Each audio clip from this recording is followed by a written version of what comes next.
Assalamualaikum warahmatullahi wabarakatuh. Salam pencerahan. Pemirsa, serangkaian informasi cerdas dan mencerahkan kembali akan kami hadirkan hanya untuk Anda. Bersama saya Windy Faristin, inilah berita dan analisa.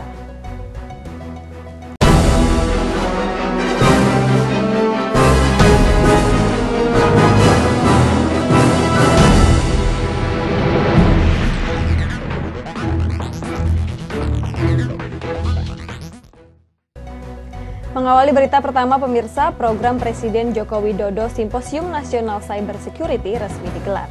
Program tersebut mencetuskan pandangan dan masukan yang komprehensif serta konstruktif terhadap upaya membangun sistem cyber security nasional yang tangguh. Gagasan Presiden Joko Widodo untuk membuat cyber security nasional yang tangguh sudah mulai dilakukan. Untuk menandai hal ini, acara Simposium Nasional Cyber Security yang rencananya dibuka langsung oleh Presiden Joko Widodo batal dilakukan. Meski begitu, acara ini tetap dibuka oleh Menteri Koordinator Politik Hukum dan Keamanan Tejo Edy Purjianto. Menurut Menko Polhukam Tejo Edy Purjianto, program Cyber Security Nasional segera dibuat dan nantinya akan ditempatkan khusus agar orang yang tidak berkepentingan tidak bisa masuk, sebab ini berhubungan dengan pertahanan nasional. Security-nya ini nanti di satu tempat ini hampir seperti BIN, sekarang tidak semua orang bisa masuk dan ini sangat secure sekarang. Karena masalahnya menyangkut masalah pertahanan negara. Pak, ada timeline-nya, misalnya kapan ada pansel? Ya justru ini hari ini kita akan memberikan masukan-masukan. Kemudian dari hasil ini nanti kita membuat laporan kepada Bapak Presiden dengan timeline tadi, kita membuat kapan yang panselnya, kapan yang dan badannya kapan, dan termasuk juga penyiapan hardware-nya dan software. Ini akan selesai. Simposium ini digelar sebagai wujud usaha mengisi kekosongan potensi ketahanan Indonesia di ranah cyber yang semakin hari makin serius. Karena itu menurut mantan Badan Intelijen Negara bahwa kondisi ini harus diperbaiki. Saya kira bagaimanapun kekuatan kita di cyber ini, saya lihat dari perspektif intelijen saja, adalah apabila ada disiplin sosial. Karena bagaimanapun selain semangat moral dan moral di dalam mengamankan diri, kita juga tidak hanya harus profesional saja, tapi juga harus menegakkan disiplin sosial. Karena satu orang saja itu sudah bisa untuk meruntuhkan suatu sistem pertahanan, bahkan ketahanan dari sesuatu negara. Karena itu, maka persoalan bagi kita untuk bisa membuat negara kita tahan terhadap serangan di cyber warfare ini, disiplin sosial atau social disiplin. Simposium Nasional Cyber Security 2015 ini akan dilaksanakan selama 2 hari ke depan. Dan kegiatan ini diikuti oleh para pengusaha, Menteri Kabinet Joko Widodo, dan Kapolri. Edi Musoni memberitakan dari Jakarta. Ya pemirsa, Komisi 8 DPR RI mengkritik Dirjen Pendis dan Bimas Islam Kementerian Agama terkait lambatnya bantuan pembangunan sekolah-sekolah Islam serta buruknya regulasi pemantauan kurikulum pendidikan agama. Berikut liputannya. Rapat kerja Komisi 8 DPR RI dengan Dirjen Pendis dan Dirjen Bimas Islam Kementerian Agama Republik Indonesia membahas soal anggaran dan mekanisme pengawasan terhadap program bantuan sosial pada Dirjen Pendidikan tahun 2015. Rapat dilakukan untuk menanyakan banyaknya sekolah Islam yang terlantar karena tidak adanya dana dan tidak bisa mendapatkan bantuan karena masalah administratif pertanahan, sehingga sekolah sulit mendapatkan bantuan dari Departemen Agama setempat. Ini menjadi keprihatinan bagi Komisi 8. Sempat terjadi interupsi keras dari DPR RI yang menganggap Dirjen Pendis dan Bimas Islam Kementerian Agama tidak serius mengurusi sekolah dan kurikulum sekolah Islam seperti madrasah dan pondok pesantren di Indonesia. Kecewaan ini juga disampaikan oleh Ketua Komisi 8 Saleh Daulay karena memilih keluar negeri dibanding membahas anggaran untuk mengurus sekolah-sekolah Islam yang terbelakang. Dan semuanya mengadu hal yang sama. Ternyata kelihatannya lebih penting mengurus beasiswa 3-4 orang S3 di Kanada daripada mengurus pesantren-pesantren yang saya sebutkan tadi, Pak. Nanti saya mau undang Pak Dirjen, nanti datang dengan saya ke pesantren-pesantren itu, Pak. Biar saya tunjukkan bagaimana fenomena pesantren kita tertinggal dan terbelakang karena kurang urus. Di sini di Komisi 8 ini kita sangat serius bagaimana kita bisa meningkatkan anggaran, memperbaiki manajemen sekolah-sekolah dan pesantren-pesantren yang ada. Dan kita berharap kenapa kok sekolah-sekolah umum kan selalu itu dipertanyakan. Itu lebih banyak anggarannya, lebih serius ngurusnya daripada kita. Kritikan menjadi evaluasi bagi Kementerian Agama untuk lebih memperhatikan sekolah Islam seperti madrasah dan pondok pesantren agar bisa berkembang baik untuk menyiapkan generasi unggulan dengan kepribadian Islam dan memiliki akhlak mulia. Arina Nurrohmah, Arfian Fahri memberitakan dari Jakarta. Komisi 3 DPR RI masih mengkaji perihal wacana pemerintahan Jokowi JK untuk mengadakan pertukaran warga negara Indonesia dengan Cina yang berjumlah sekitar 10 juta orang.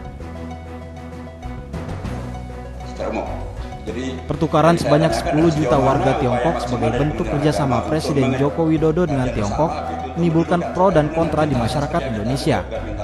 Sebagian memandang akan ada dominasi budaya yang akan terjadi bila tidak ada keseimbangan dalam pertukaran ini.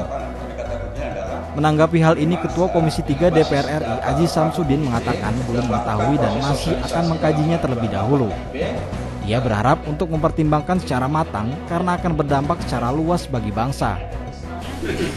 Saya belum dengar dan itu harus dipertimbangkan secara matang karena akan berdampak secara luas. Harus dikaji. Sementara saya belum bisa menjawab, tapi harus dikaji hasilnya. Pemerintah juga diharapkan berhati-hati menyepakati kerjasama di tengah kekacauan negara ini. Pastilah banyak yang memancing di air keruh.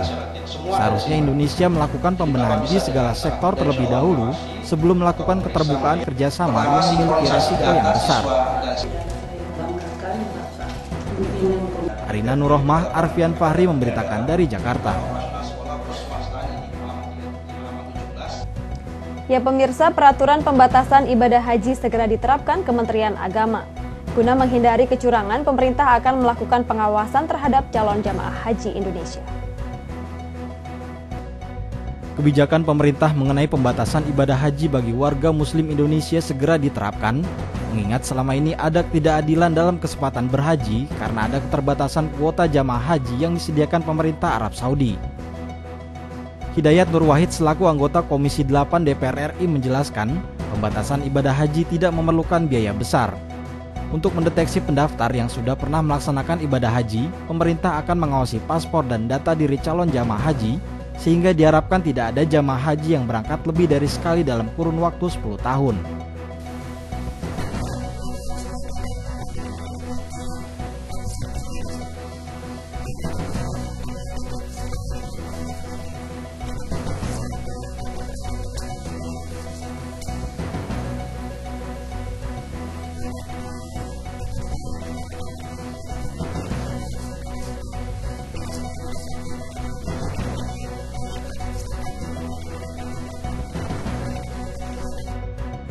Dengan adanya kebijakan ini, tingginya animo umat Islam untuk berhaji dapat tersalurkan dengan baik. Peraturan pembatasan haji diberlakukan mulai tahun ini. Selain melakukan pengawasan terhadap calon jamaah haji, pemerintah juga memprioritaskan keberangkatan calon jamaah haji usia lanjut dan memperketat peraturan pembimbing haji. Arina Nurrohmah, Alisa Mirantin, dan Arfian Fahri memberitakan dari Jakarta.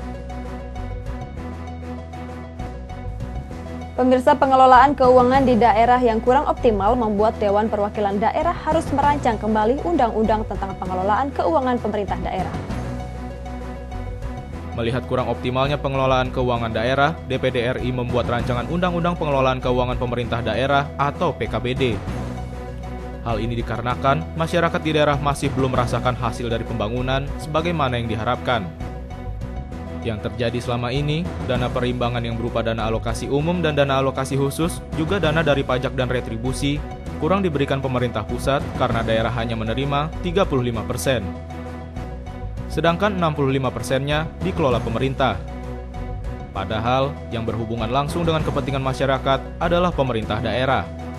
Nah, yang dari pusat itu, dana alokasi umum dan dana alokasi khusus, itu dianggap sangat kurang karena yang sampai ke daerah itu hanya 35%, sedangkan 65% itu dikelola oleh pemerintah pusat.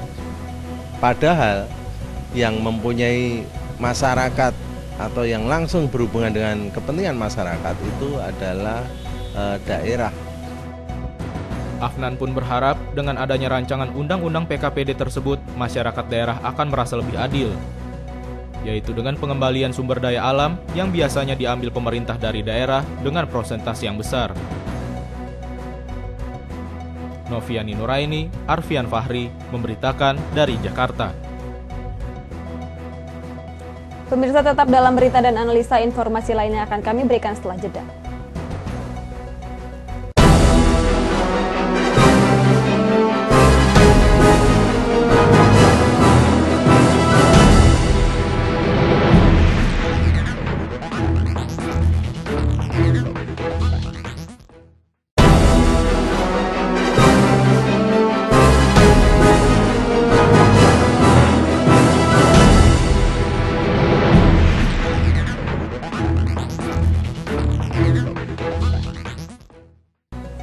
Ya pemirsa, Anda kembali dalam berita dan analisa. Para tokoh agama dari Asia hadir dalam seminar internasional untuk perdamaian. Dalam seminar ini mereka memaparkan pengalaman dalam menyelesaikan konflik kekerasan di negaranya masing-masing. Seminar internasional untuk perdamaian antar agama yang diselenggarakan di Bandung, Jawa Barat dihadiri Wakil Presiden Yusuf Kala yang didampingi Menteri Luar Negeri Retno LP Marsudi serta Gubernur Jawa Barat Ahmad Heriawan. Banyak hal yang didiskusikan dalam seminar internasional Asian Conference of Religion for Peace ini. Masing-masing tokoh agama dari berbagai negara Asia mempresentasikan pengalaman di tempat mereka bekerja dan usaha-usaha para tokoh agama untuk mengatasi berbagai masalah sehingga mencegah timbulnya konflik. Yang menarik dalam diskusi ini, semua sepakat masalah yang dihadapi masing-masing menjadi masalah bersama yang harus diselesaikan. Setiap masing-masing agama memiliki masalah. Misalnya ada elemen-elemen ekstremisme di dalam agama yang bisa menyebabkan timbulnya kekerasan, sehingga kita harus bekerja bersama-sama, memahami agama secara benar, kemudian mencoba menghilangkan akar yang menyebabkan timbulnya ekstremisme, misalnya ketidakadilan, kebodohan, tidak adanya penegakan hukum, dan tidak adanya penegakan hak-hak asasi manusia. Seperti inilah yang penting sebagai komitmen bersama. Dalam hal ini Muhammadiyah memberikan pemahaman yang baik kepada masyarakat tentang agama masing-masing yang kemudian memberikan perspektif terhadap gerakan-gerakan yang menggunakan kekerasan sehingga mengetahui di mana letak kesalahan dan di mana letak ketidakharmonisan itu hingga kita bisa mengatasi masalah itu bersama-sama. Tentunya kita juga mencegah di tempat masing-masing agar tidak terjebak ekstremisme tersebut. Rizky Nurul Ilmi, Bambang Triwibowo memberitakan dari Bandung, Jawa Barat. Pemirsa, Duta Besar Kazakhstan dan jajarannya mengunjungi gedung pimpinan pusat Muhammadiyah. Dalam kunjungannya, Duta Besar Kazakhstan membicarakan perihal budaya dan populasi Islam di Kazakhstan. Duta Besar Kazakhstan datang mengunjungi gedung dakwah pimpinan pusat Muhammadiyah. Kerjasama Muhammadiyah dengan negara yang syarat dengan multi budaya perpaduan Turki dan Mongol ini sudah berjalan cukup lama dalam membahas perdamaian antar umat beragama. Dubes Kazakhstan untuk Indonesia dan stafnya ini disambut jajaran direksi TV Muhammadiyah dan menyempatkan diri untuk berdialog di Studio 1 TV Muhammadiyah guna membahas budaya dan perkembangan Islam di Kazakhstan yang sudah mencapai 18 juta jiwa pemeluk Islam atau sekitar 60% pemeluk agama Islam. Selebihnya adalah pemeluk Kristen, Yahudi, dan Konghucu.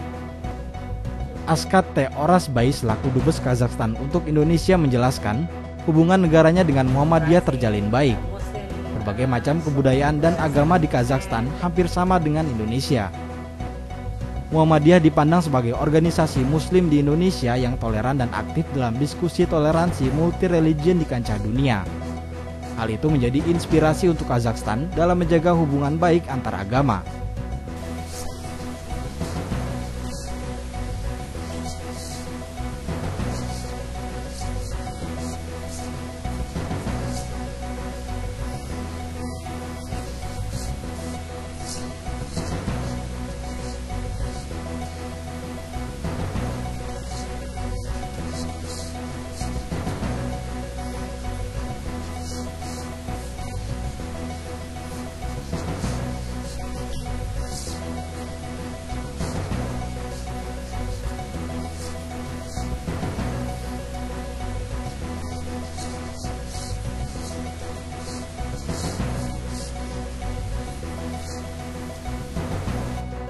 Ashad juga mengapresiasi toleransi agama di Indonesia yang berjalan cukup baik dengan kompleksitas budaya, tradisi, suku, dan ras.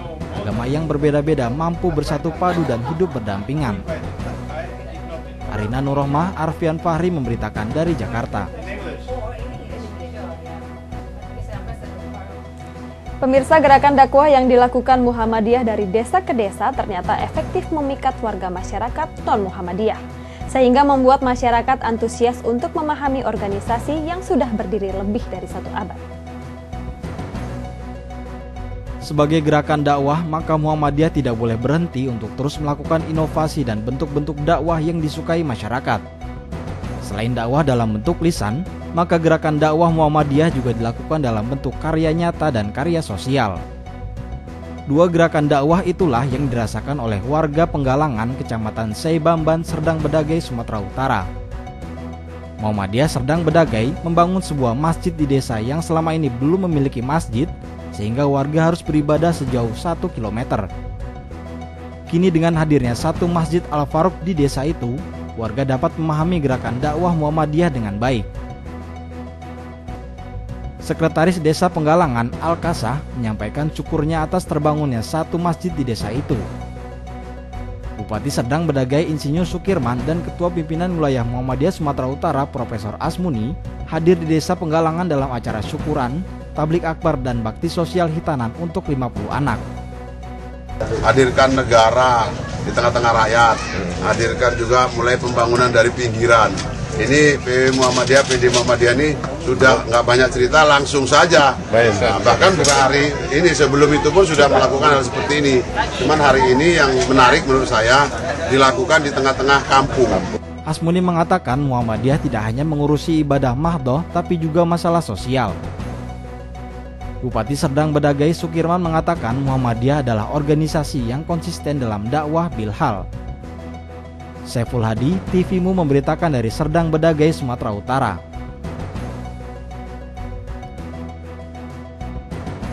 Ya pemirsa, Bupati Serdang Bedagai Sukirman memuji gerakan dakwah Muhammadiyah.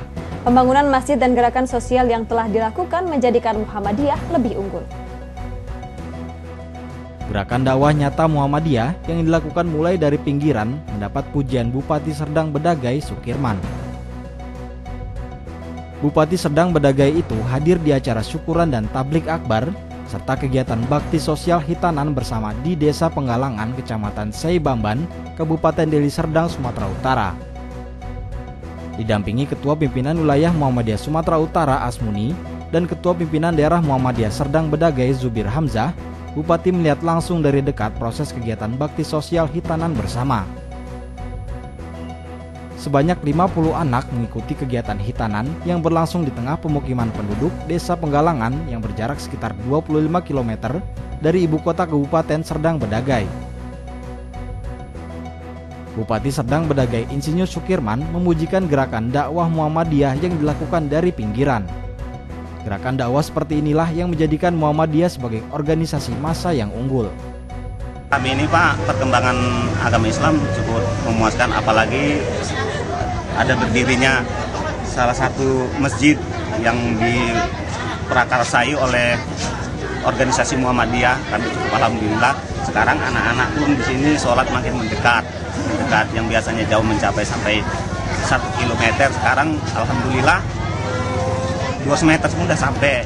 Pimpinan Daerah Muhammadiyah Serdang Bedagai selanjutnya akan menyelenggarakan kegiatan hitanan bersama untuk 100 anak di Desa Seirampah. Hanya soal ibadah mahdoh, tapi juga mengurusi masalah ibadah sosial, termasuk sunatan massal. Ya. Ini menunjukkan Muhammadiyah itu sudah modern, walaupun ini dilaksanakan di kampung, tapi tidak berarti Muhammadiyah itu kampungan, gitu ya. Bukan hanya dakwah bil lisan, tapi juga dakwah bil hal. Nah, dakwah bil hal inilah sebetulnya yang harusnya kita perbanyak, karena di Serdang Bedagai ini masih ada 47.000 dari 700.000 jiwa, ada 47.000 warga.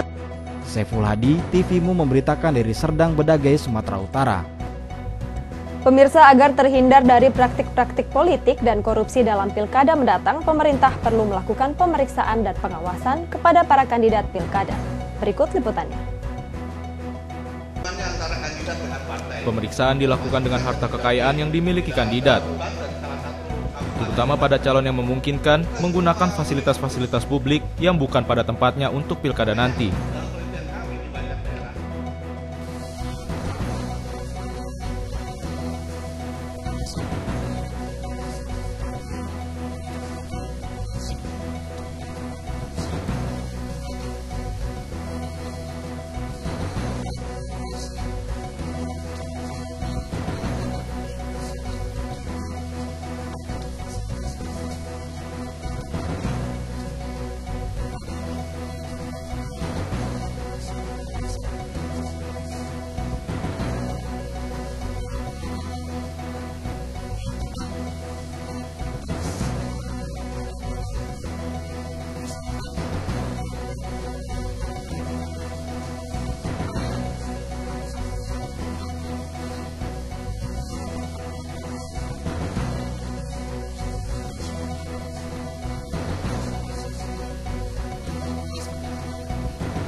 Pembuktian terbalik juga dilakukan dalam konteks bagaimana misalnya pelaporan harta kekayaan yang tidak sesuai di lapangan.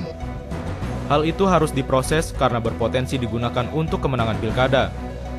Pemerintah atau penegak hukum perlu proaktif dalam mengatasi masalah itu. Rizky Nurul Ilmi, Bambang Triwibowo memberitakan dari Jakarta. Ya pemirsa, informasi seputar Universitas Ahmad Dahlan Yogyakarta akan kami hadirkan sesaat lagi. Untuk itu tetap dalam berita dan analisa.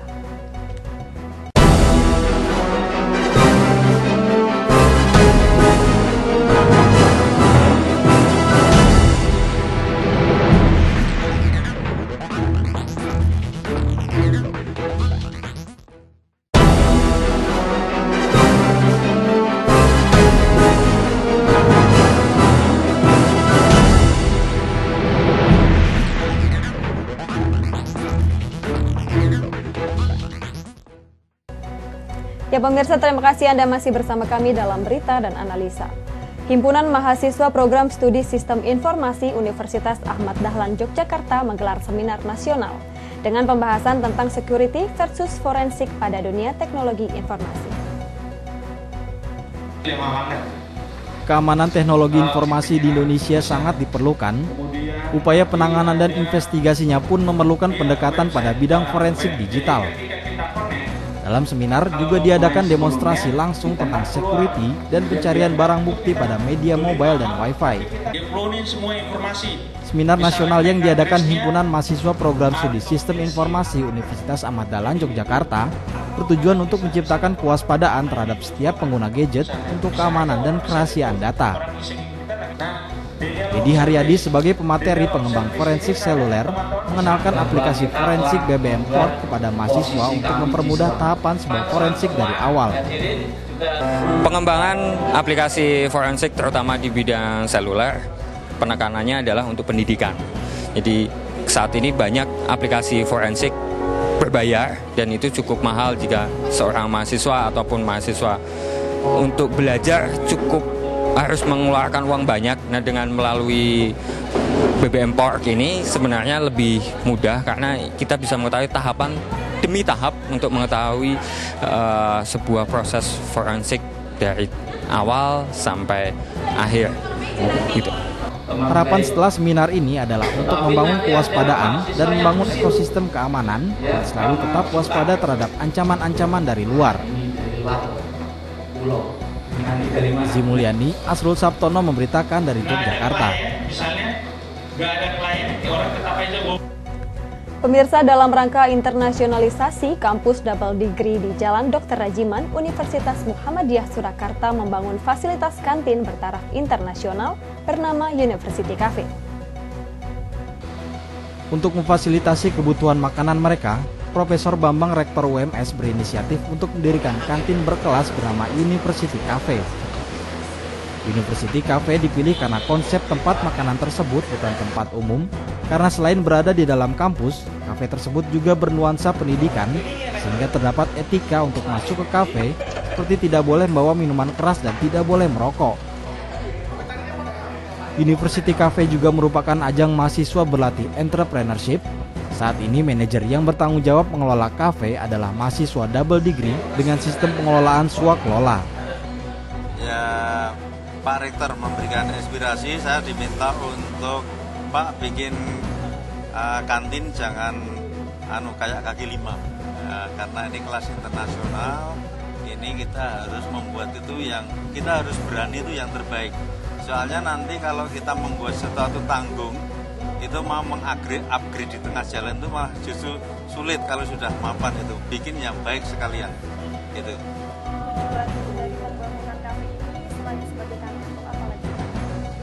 Selain sebagai kantin, untuk memberikan kesempatan mahasiswa pelatihan entrepreneur. Karena manajer yang kita tunjuk itu juga mahasiswa dari kita sendiri program double degree. Kemudian sistem pengelolaan kafe sementara karena ini sebenarnya ini swakolola ya.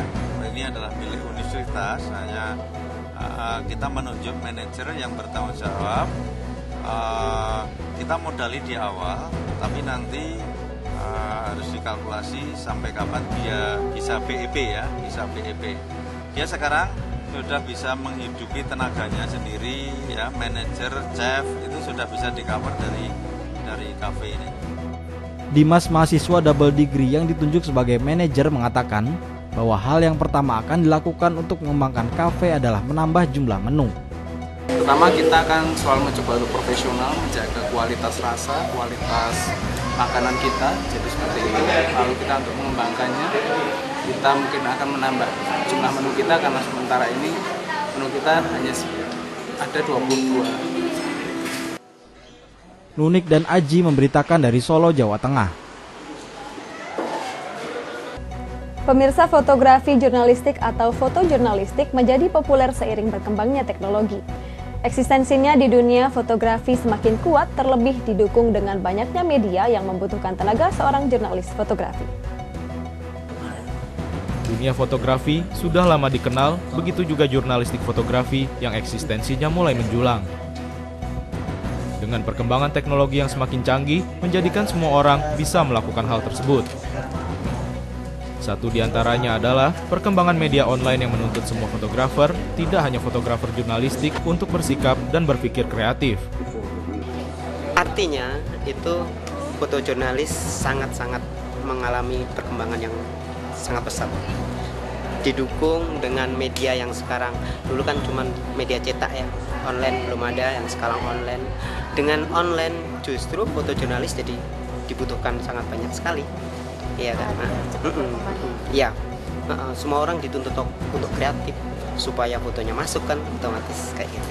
Jadi peluang fotojurnalis masih sangat tinggi dengan adanya media-media online kalau menurut saya. Dalam talkshow Perang Fotografi, Dwi Oblo, salah satu Reuters National Geographic, juga menyampaikan bahwa ada dua hal yang ingin ditonjolkan dalam jurnalistik fotografi: menginformasikan dan interpretasi sebuah seni. Kreativitas diuji untuk mendapatkan momen. Selain kreativitas, kemampuan membuat caption foto juga sangat penting dalam jurnalistik fotografi. Teknis menjadi hal utama yang harus dikuasai seorang jurnalis fotografi. Yang paling pokok harus belajar. Yang paling pokok adalah belajar. Fotojurnalis itu karena perkembangan yang pesat ini, jadi kalau teman-teman nggak belajar tentang fotojurnalis yang sekarang itu kayak apa, itu pasti akan ketinggalan. Jadi belajar, yang penting belajar. Belajar tidak harus ini ya, belajar semuanya, mulai dari teknis. Nah, teknis nomor satu itu teknis, memang harus teknis. Jadi ketika di lapangan untuk fotojurnalis itu nggak akan disibukkan dengan alat.